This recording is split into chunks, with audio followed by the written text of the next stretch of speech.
Assalamualaikum warahmatullahi wabarakatuh. Selamat pagi, terima kasih sudah menonton video ini.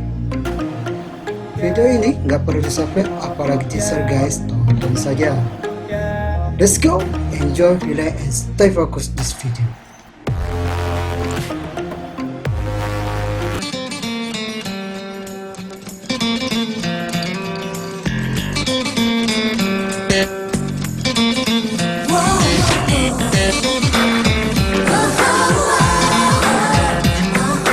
सोचती है ज्यादा कम वो समझती है, सोचती है ज्यादा कम वो समझती है।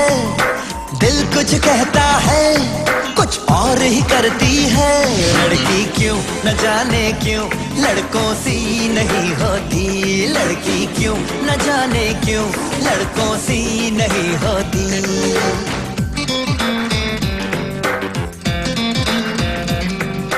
सोचती है ज्यादा कम वो समझती है। दिल कुछ कहता है कुछ और ही करती है। लड़की क्यों न जाने क्यों लड़कों सी नहीं होती, लड़की क्यों न जाने क्यों लड़कों सी नहीं होती।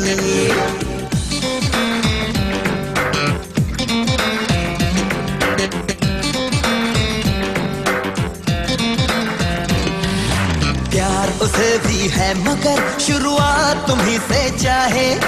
खुद में उलझी उलझी है पर बालों को सुल।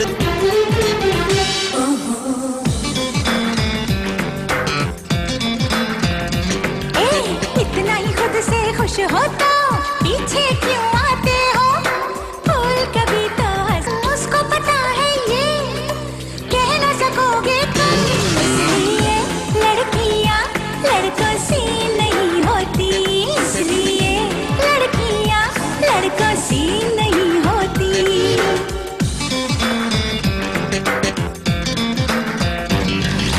जाने कौन कौन से दिन वो तुमको याद दिलाए। प्यार को चाहे भूल भी जाए तारीखें न भुलाए। दिल में तुम्हारा नाम Wow. है, जिस चेहरे पर मरते हैं वो बोरिंग हो I'm not listening जाए। to कुछ ही you. दिन में नजरें इनकी इधर उधर I'm मंडे। not listening सिर्फ to प्यार you. से जिंदगी नहीं चलती। Okay, I'm not with तुम her. इंटीरियर डेकोरेशन का कोर्स क्यों नहीं करती? Okay, that's it. Assalamualaikum warahmatullahi wabarakatuh. Selamat datang, selamat berjumpa kembali sahabat tutor semuanya dalam mata kuliah studi kelayakan bisnis. Alhamdulillah sekali sudah banyak rangkaian pelajaran topik yang sudah kita bicarakan mengenai tentang studi kelayakan bisnis ini.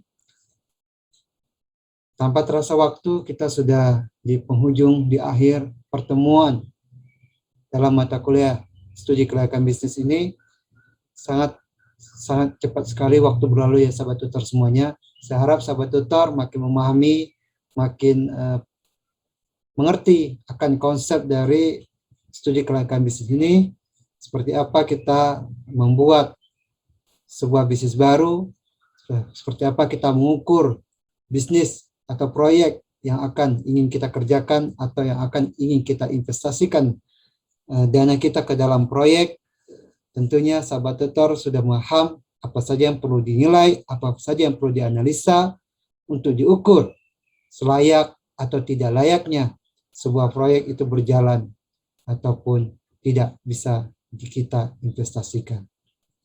Sahabat tutor, tentunya di dalam membuat suatu bisnis baru, di dalam mengerjakan sebuah bisnis, banyak sekali hambatan, banyak sekali rintangan, banyak sekali hal-hal yang perlu kita ukur. Tidak hanya dari satu aspek saja, bahkan bisa berbagai macam aspek, bisa sampai 3, 5, sampai 6 aspek yang perlu kita nilai, karena di dalam menjalankan sebuah bisnis tentunya kita perlu yang namanya prinsip kehati-hatian, prinsip dalam menghitung atau meneliti secara detail tentang aspek masalah-masalah, baik dari segi aspek pemasaran, produktivitas, masalah keuangan, bahkan masalah dampak dari lingkungan itu sendiri. Sahabat tutor, kali ini kita menilai atau mengukur sebuah bisnis berdasarkan dari aspek hukum. Tentunya sebelum kita menjalankan sebuah bisnis, sebelum kita menginvestasikan dana kita ke dalam sebuah proyek, maka perlunya kita mengukur ataupun menilai validasi atas data-data dari dokumen sebuah proyek itu sendiri. Apa saja yang perlu kita perhatikan? Mengapa kita harus menilai dari aspek hukum ini?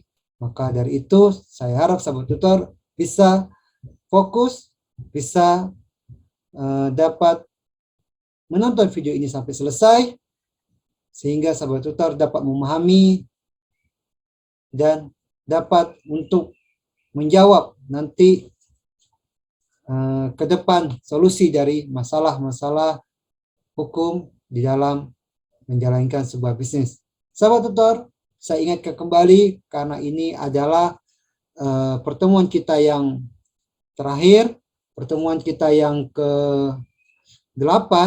Saya harap sahabat tutor mengecek kembali, melihat kembali nilai-nilai sahabat tutor yang mana belum terisi, yang mana masih kosong. Saya harap sahabat tutor care terhadap nilai-nilai sahabat tutor, baik itu dari tugas, diskusi, maupun dari kuis yang sudah disediakan oleh tutor. Kita tidak bisa menjawab dari via email, menjawab dari via media lain. Saya harap semua jawaban sahabat tutor ada dan terrecord di dalam e-learning kita, di dalam aplikasi Moodle yang sudah disediakan oleh kampus kita. Sahabat tutor, marilah kita mulai materi terakhir kita ini dengan penuh semangat, dengan penuh kegairahan untuk dapat menyelesaikan tugas kita nantinya. Marilah kita mulai dengan membacakan basmalah. Bismillahirrahmanirrahim. Kita mulai sesi terakhir ini, sesi ke-8 ini dengan penuh konsentrasi.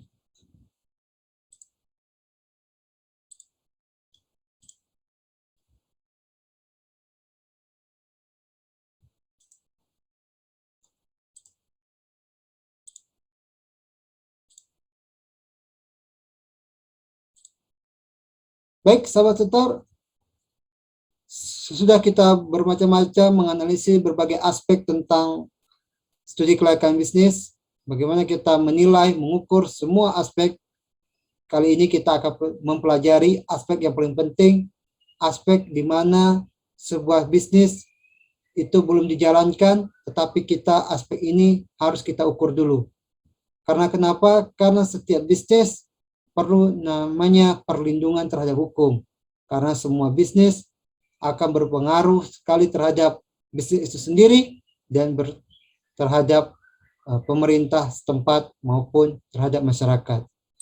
Sahabat tutor, kenapa aspek hukum ini penting? Jadi penilaian dan aspek yuridis atau hukum ini sangat perlu dilakukan, terutama bagi calon kreditor ataupun calon investor yang akan memberikan bantuan pinjaman, ataupun bagi calon investor yang akan menanamkan modalnya di dalam suatu proyek. Hal ini dilakukan untuk meyakinkan bahwa kreditor maupun investor yang terlibat di dalam kegiatan bisnis ini tidak terjadinya adanya kegiatan yang menyimpang hukum.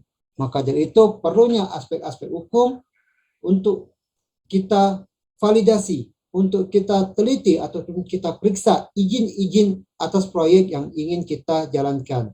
Baik dari legalitas organisasi itu sendiri, legalitas kontrak kita terhadap owner, dan legalitas dari kerjasama kita kepada vendor nantinya. Kemudian hal-hal yang perlu juga kita perhatikan adalah tentang bagaimana izin, baik itu izin di dalam pembukaan lahannya, izin di dalam amdalnya juga. Maka dari itu, sebelum kita melaksanakan sebuah proyek, maka dokumen-dokumen, terutama terhadap legalitas dokumen yang ada unsur hukum di dalamnya, perlu sekali kita lakukan analisis yang mendalam. Karena semua dokumen itu bisa dicetak, bisa ditiru, namun keaslian sebuah dokumen tentunya adalah hal yang paling penting, hal yang harus kita validasi, yang harus kita lakukan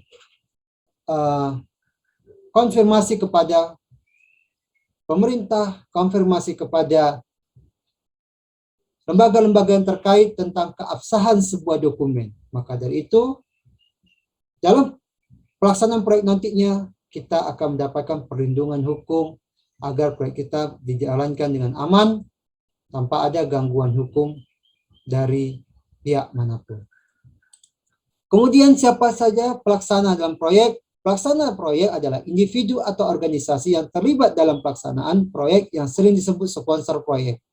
Bisa berbentuk pemilik tunggal, para firman, ataupun direksi suatu perseroan terbatas. Jadi sudah jelas Sobat Tutor bahwasanya pelaksanaan proyek itu disebut juga sponsor proyek, bisa dari orang yang memiliki usaha, baik itu berbadan hukum maupun tidak. Jadi siapapun pelaku dalam pelaksanaan proyek ini bisa dari individu, atas nama pribadi maupun atas nama perusahaan. Kemudian proyek apa yang akan dilaksanakan? Ada beberapa sisi yang perlu diketahui jenis-jenis usaha di dalam pelaksanaan sebuah proyek. Pertama, kita teliti itu bidang usahanya.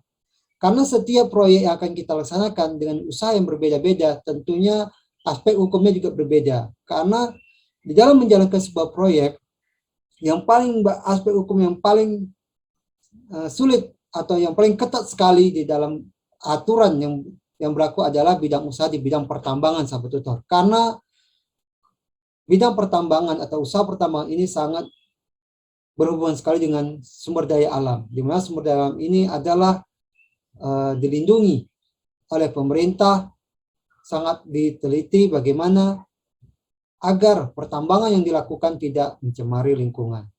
Dan juga ada izin, baik itu izin dari saat dia melakukan konservasi alam, maupun saat proyek itu sudah selesai dijalankan nantinya.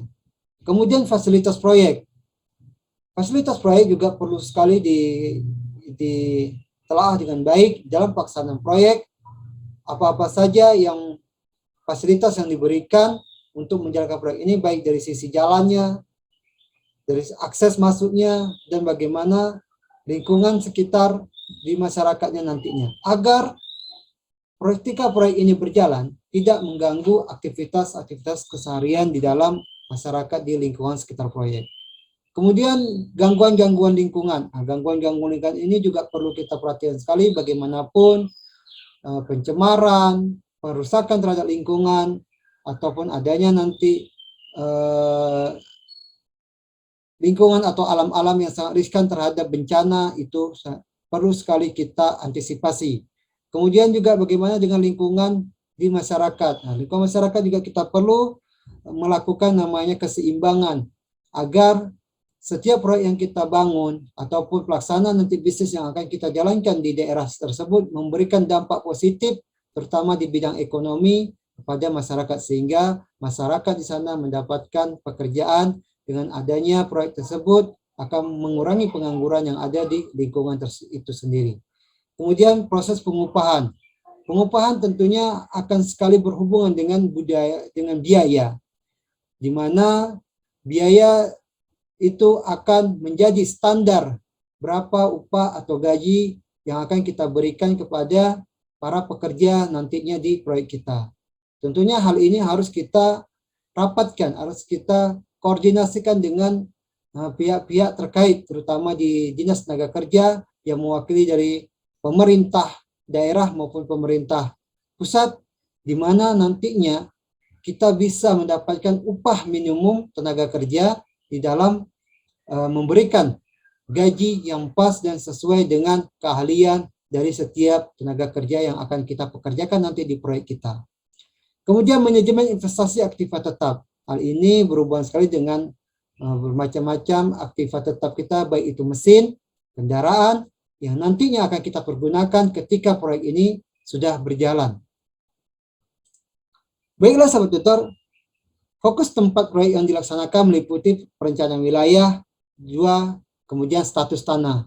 Jadi tidak hanya kita memperhatikan apa saja dampak-dampak, apa saja yang harus kita siapkan di dalam sebuah proyek, tetapi kita harus ada perencanaan wilayah. Bagaimana nantinya proyek ini akan berjalan, bagaimana nantinya proyek ini dapat diakses dapat memberikan suatu lokasi yang strategis, sehingga nanti proyeknya ini dalam menghasilkan produknya bisa mendistribusi barangnya tidak kejauhan dari konsumennya, ataupun juga tidak terlalu dekat dengan masyarakat, agar tidak terjadi namanya dampak-dampak dari lingkungan atas produksi produk dari proyek itu sendiri. Kemudian status tanah. Adapun status tanahnya harus tidak bersengketa.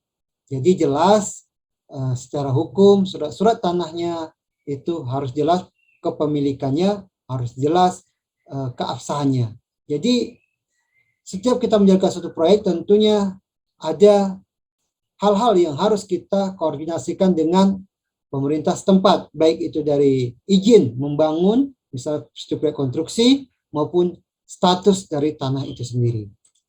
Kemudian waktu pelaksanaan proyek. Dalam kaitan dengan waktu pelaksanaan proyek, sahabat kita, perlu diteliti apakah menurut anggaran dasar perusahaan yang bersangkutan masih berlaku atau belum kadaluarsa. Yang kedua, bagaimana perizinan yang telah diperoleh, baik itu perizinan meliputi izin usaha dikaitkan dengan bidang usaha yang bersangkutan, misalnya izin usaha industri, izin usaha perhotelan, dan izin usaha periklanan. Jadi perlu sekali sahabat tutor semuanya kita meneliti anggaran dasar dari sebuah organisasi, yang dimana anggaran ADRT ini biasanya itu dikeluarkan atau disahkan oleh penjabat notaris, di mana anggaran dasar ini memiliki suatu keabsahan dalam kepemilikan dari organisasi itu sendiri. Nah, jadi ada perlindungan, adapun keabsahan secara hukum tentang kepemilikan atas organisasi. Kemudian izin-izinnya. Bagaimana izin usahanya? Jangan sampai izin usaha yang diberikan itu ada izin usaha industri, namun pekerjaan yang dilakukan adalah perhotelan. Nah, ini tidak ada hubungannya. Maka disesuaikanlah organisasinya dan izinnya harus sesuai dengan proyek yang akan dia kerjakan nantinya. Jangan sampai dia izinnya izin perhotelan tapi pekerjaannya adalah industri. Kemudian izin usaha perdagangan serta IMB, HU, dan izin lokasi. Tentunya ini adalah izin-izin yang digunakan untuk pelaksanaan sebuah kegiatan perusahaan itu atau pelaksanaan proyek itu, sehingga adanya ketenangan, kenyamanan di dalam melaksanakan kegiatan proyek itu sendiri. Izin khusus seperti izin menjual minuman keras, izin mengadakan diskotek, itu adalah izin-izin yang diberikan kepada bisnis-bisnis yang mempunyai perhatian khusus dari pemerintah. Jadi setiap izin adalah hal yang sangat penting sekali sebelum proyek itu berjalan. Karena jika tidak ada izin suatu proyek ataupun bisnis berjalan, maka proyek itu akan ditutup oleh pemerintah. Baik, terus bagaimana cara pelaksanaan proyek? Cara pelaksanaan proyek yang akan diteliti adalah berkaitan dengan cara memperoleh tambahan modal yang menyangkut penentuan hak dan kewajiban di antara penanam modal dalam proyek. Tambahan modal dapat diperoleh dari perorangan yang ingin ikut andil dalam perusahaan. Dalam hal ini ada investor pribadi, kemudian lembaga keuangan baik bank maupun lembaga keuangan bank. Dalam hal ini adalah pinjaman. Jadi di dalam tambahan modal kita ada dua hal. Yang pertama, kita perlu investor untuk menambah modal kita, di mana kita mengajak para investor untuk menanamkan dananya ke dalam proyek kita. Kemudian juga kita bisa dapatkan tambahan modal itu dari pinjaman maupun hutang kepada bank maupun non-bank. Kemudian kita juga mempelajari kontribusi hak publik dan pelaku usaha. Dalam hal ini proyek dan lingkungan. Memberi kontribusi langsung penerimaan negara yang sumbernya dari pendapatan pajak, setoran dividen, privitasi, dan serta belanja negara. Jadi setiap proyek yang akan kita jalankan tentunya akan menghasilkan yang namanya laba secara komersial, profit secara komersial. Tentunya dengan adanya laba, maka kita ada yang namanya kewajiban proyek ataupun perusahaan untuk membayar pajak. Dengan adanya kewajiban membayar proyek untuk membayar pajak, maka kita memberikan kontribusi secara langsung kepada penerimaan negara. Kemudian juga setoran dividen untuk proyek-proyek ataupun yang berasal dari pemerintah. Jadi tentunya proyek-proyek yang berasal dari pemerintah itu akan diberikan yang namanya laba berupa bagi hasil nantinya dengan pemerintah.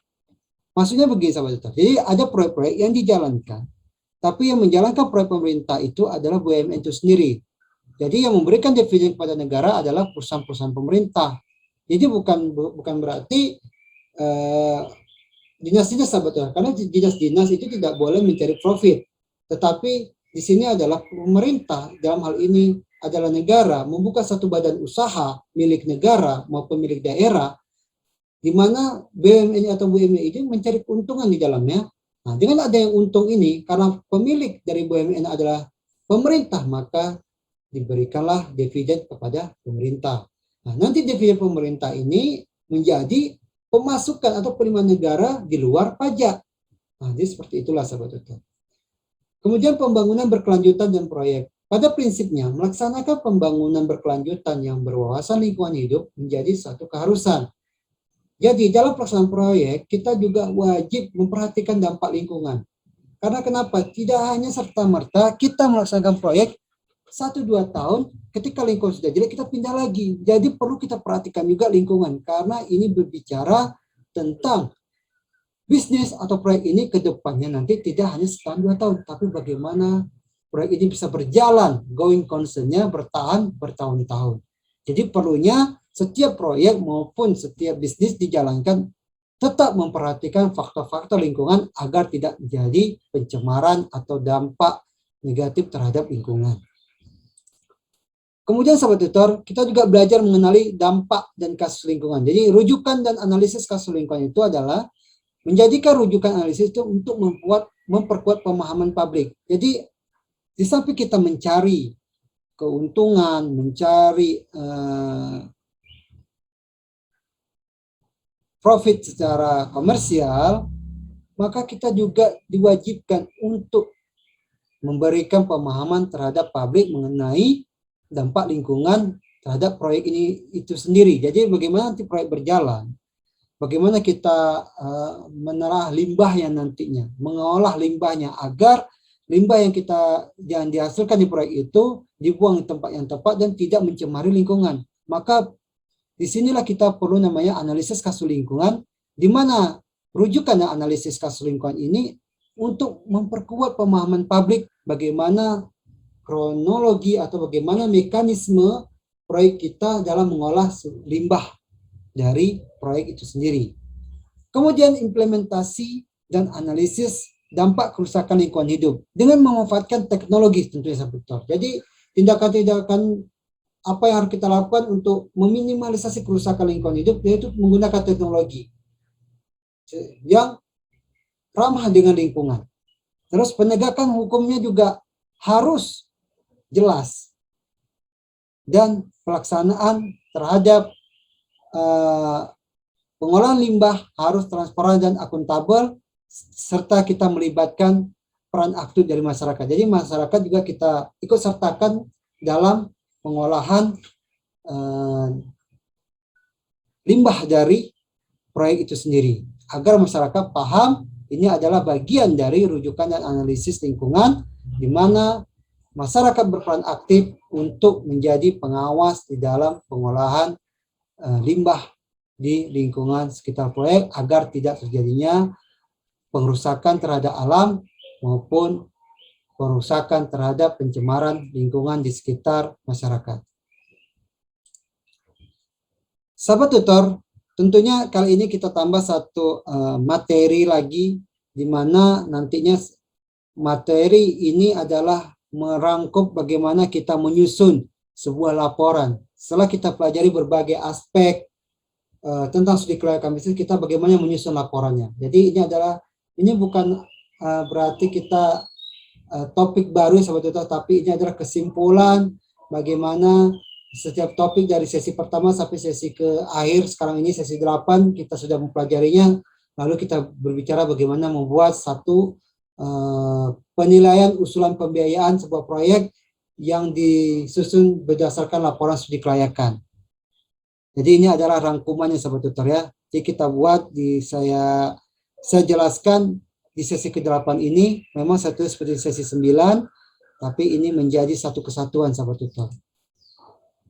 Bicara tentang penyusunan laporan atas studi kelayakan bisnis, pertama kita harus tahu dulu sumber dana.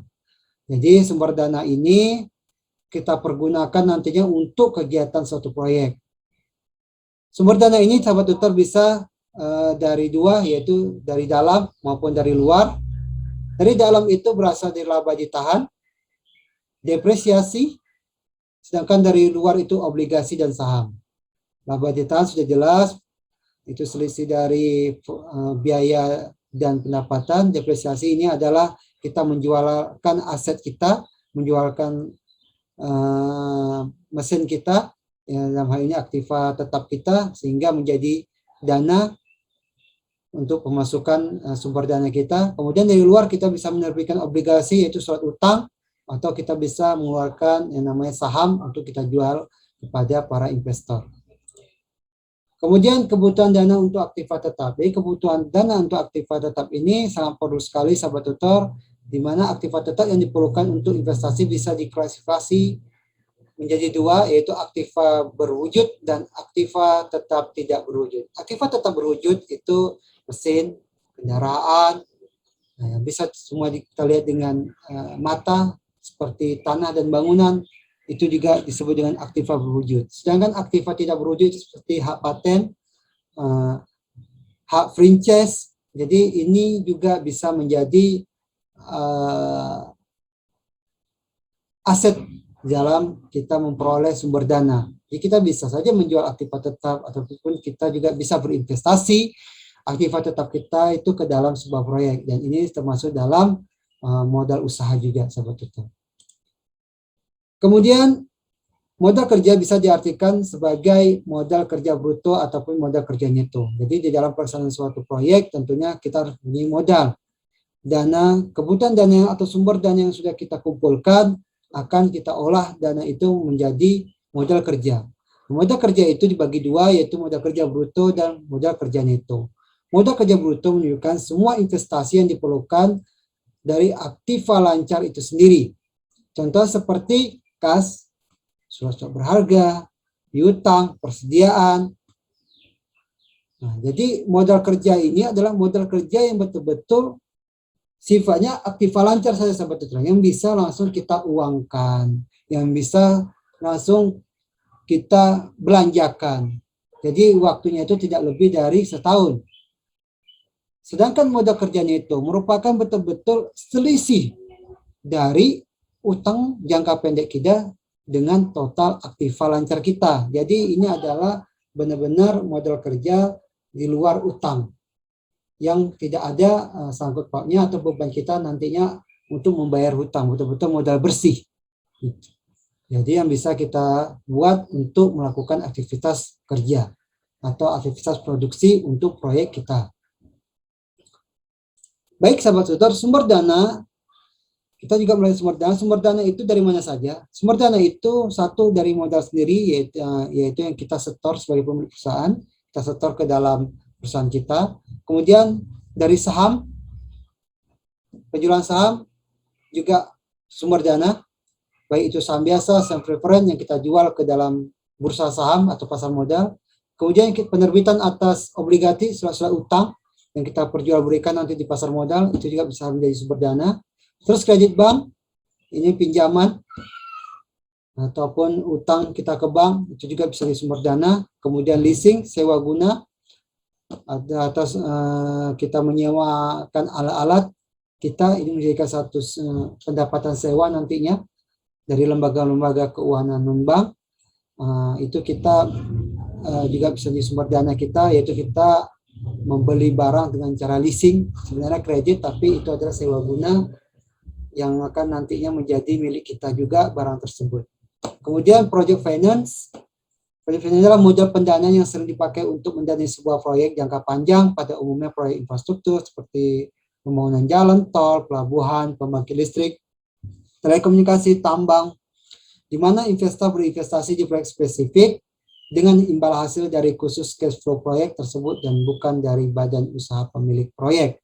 Jadi project finance ini adalah seperti kita melakukan kerjasama dengan para vendor, bisa juga dengan para investor kecil untuk melaksanakan sebuah proyek dengan kontrak bahwasanya mereka akan mendapatkan hasil atau timbal balik dari keuntungan proyek itu sendiri kepada mereka nantinya. Itu biasanya kontrak tersebut itu dibuat dengan perjanjian atas dasar kontrak kita dengan pemilik proyek itu sendiri.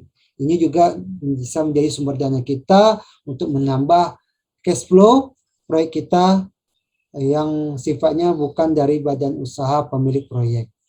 Jadi maksudnya kita bisa menjaminkan ya SK penunjukan kita sebagai pemenang tender. Terus kita jaminkan kita buat kerjasama dengan beberapa orang ataupun pemilik-pemilik modal untuk menjalankan proyek ini bersama-sama, di mana nanti kita akan melakukan namanya pembagian keuntungan kepada para investor itu sendiri. Terus kita bicara juga tentang lembaga pembiayaan. Lembaga pembiayaan biasanya berbentuk perusahaan pembiayaan ataupun bank. Jadi lembaga pembiayaan ini bisa leasing ataupun bank. Di Indonesia banyak terdapat lembaga-lembaga pembiayaan, sahabat tutor ya, seperti bank-bank pada umumnya ya, seperti Bank Mandiri, Bank BCA, Bank BRI, banyak sekali bank-bank umum itu termasuk lembaga pembiayaan. Lalu ada juga bank perkreditan rakyat. Terus juga ada leasing-leasing ya sahabat tutor, leasing pembiayaan itu seperti Adira Finance, BNP Finance itu juga termasuk dengan lembaga pembiayaan. Kemudian juga lembaga pembiayaannya juga ada yang multinasional atau internasional, di mana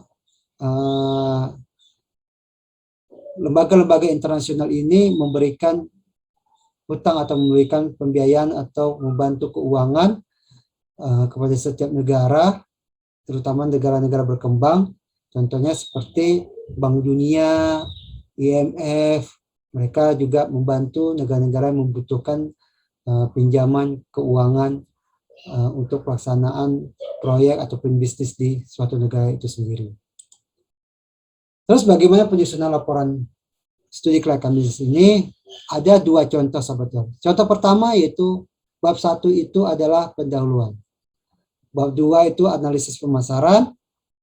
Lalu bab 3 itu profil industri dan lingkungan. Bab 4 itu profil proyek. Bab 5 itu profil ekonomi dan keuangan.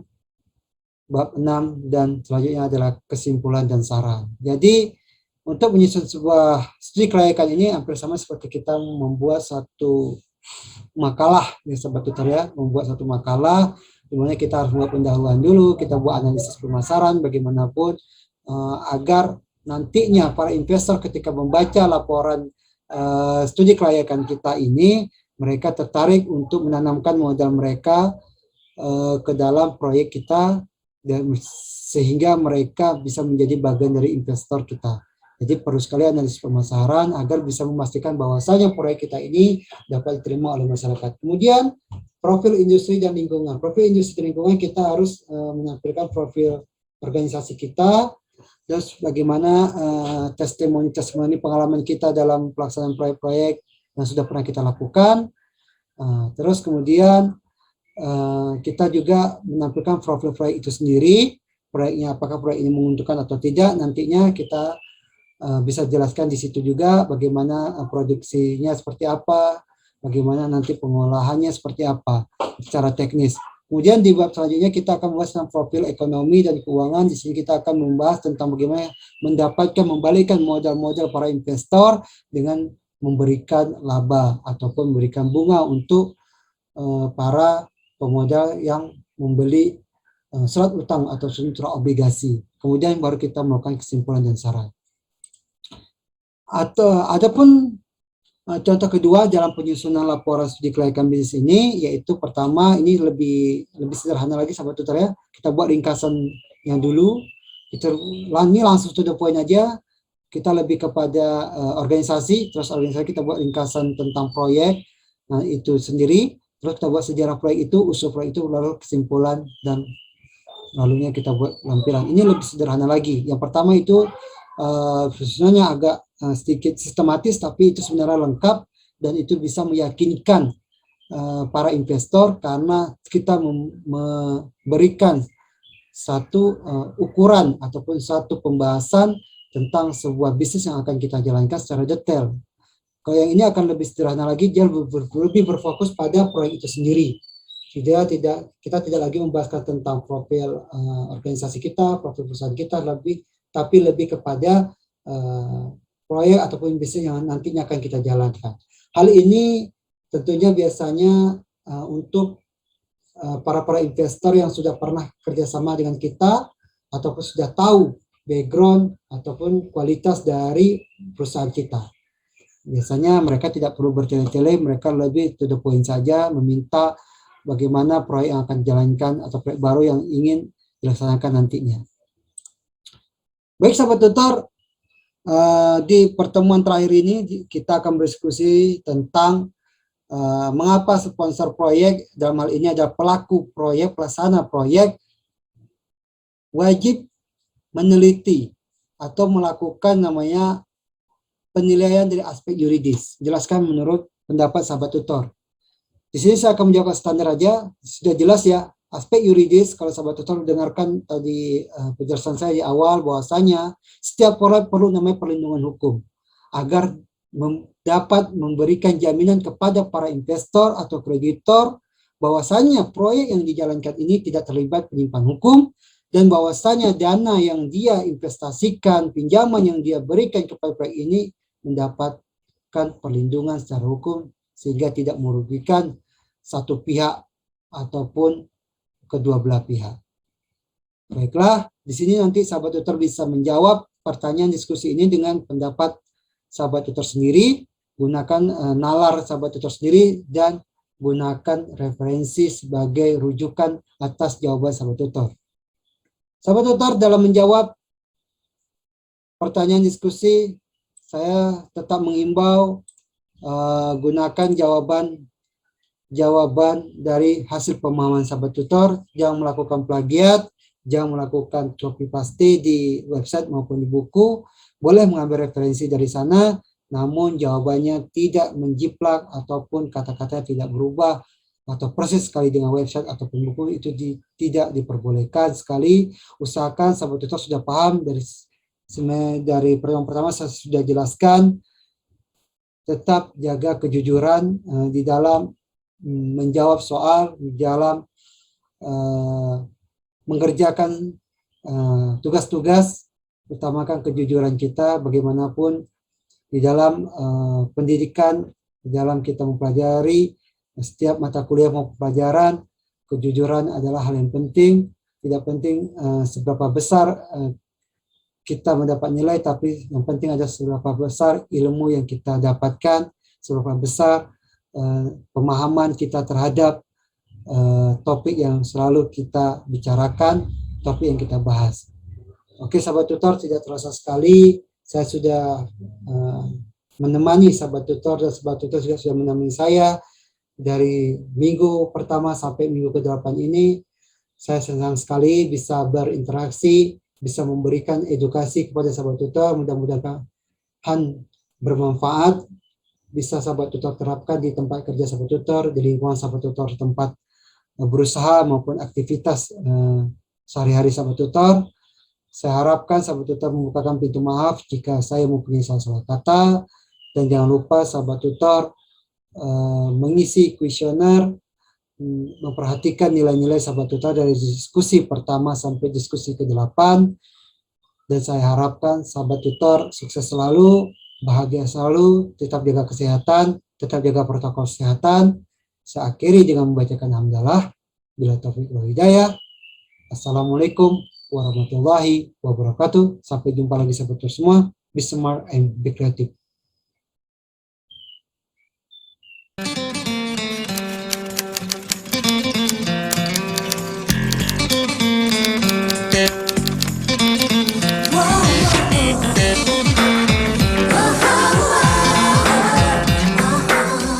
सोचती है ज्यादा, कम वो समझती है।